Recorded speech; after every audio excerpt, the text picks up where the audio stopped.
Moikka. Mä haluaisin puhua nyt sellaisista asioista kuin nettikiusaaminen. Mä tiedän, että aika moni saattaa heitellä nykypäivänä ties mitä ilkeyksiä toiselle. Se on tosi väärin. Ja miksi se on väärin? Ihmisille tulee paha mieli, mutta se ei ole ainoa juttu. Se voi aiheuttaa myös jatkuvaa huolta, jatkuvaa epävarmuutta. Se sairastuttaa. Ja se lisää kuulkaas terveydenhuoltomenoja tässä maassa.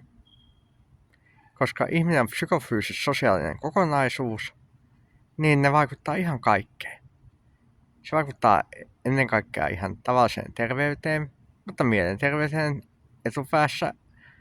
Ja mielenterveys vaikuttaa fyysiseen terveyteen.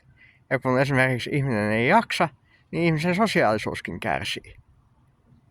Ja ihminen, joka tällaista haluaa toiselle, mä voin kuvitella vaan hänen arvomaailmaansa. Ei ole mun arvomaailma. Joten jos oot nettikiusaaja, lopeta se nettikiusaaminen. Tai jos näet nettikiusaamista, puutu siihen. Sano suoraan. Sano ei nettikiusaamiselle. Hei hei!